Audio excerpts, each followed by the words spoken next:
Gordon, as a local tree and lawn care company, Net Zero Tree Care has been using sustainable practices here in Ann Arbor from the beginning.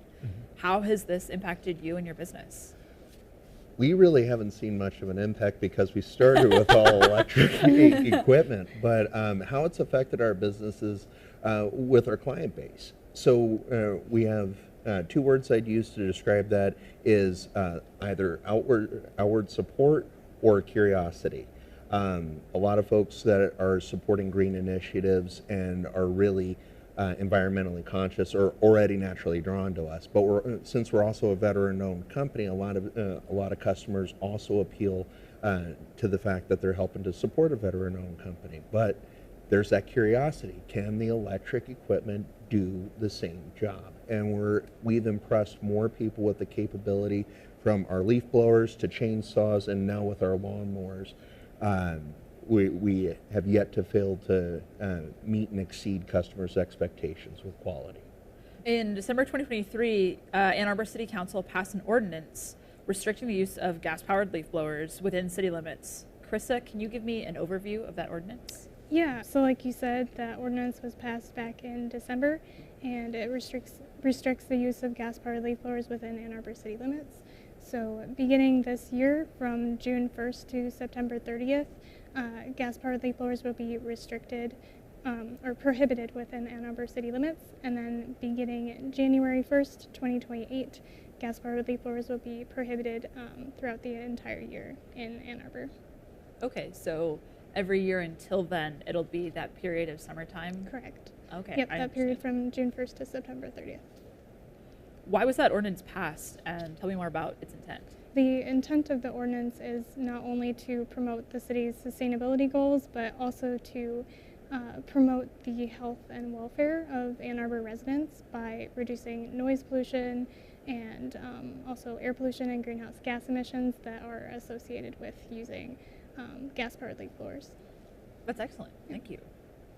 Mike, with your goal to use all electric lawn care equipment on your commercial properties by 2025, Oxford has already begun to transition to electric lawn care.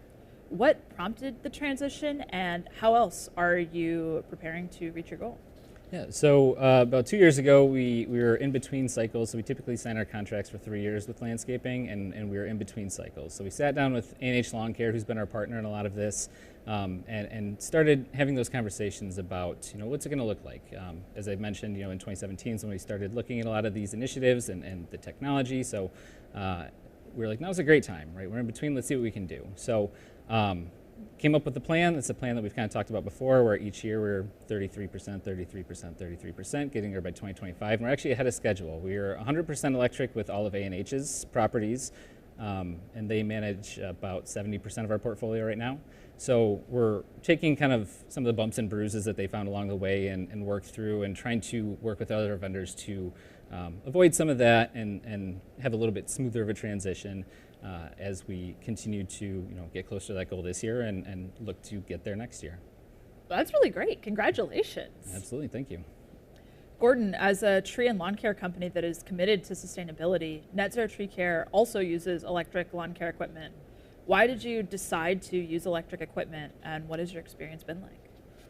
Well, the reason why we wanted to use the electric lawnmowers is because we were already using electric chainsaws, pole saws for our tree care. When we added lawn care as a service to our company, we said that we were not going to step away from the all-electric commitment that we've made. And so as we learned more about the different types of mowers, we were actually very impressed still that Ego Power was able to make a riding lawnmower and a push mower that will be able to make it through commercial applications. And we've been very excited with the level of performance, the quality of the work that is able to be put out with electric lawnmowers versus using gas powered, because traditionally you always worry about, can it make the cut? But in this, with the lawn mowing equipment, we haven't seen a difference. I've actually seen an increase in the quality of the cut that we have.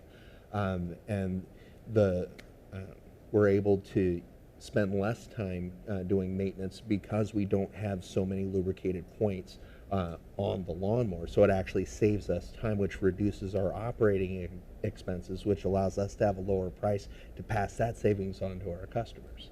Wow, that sounds like a great system.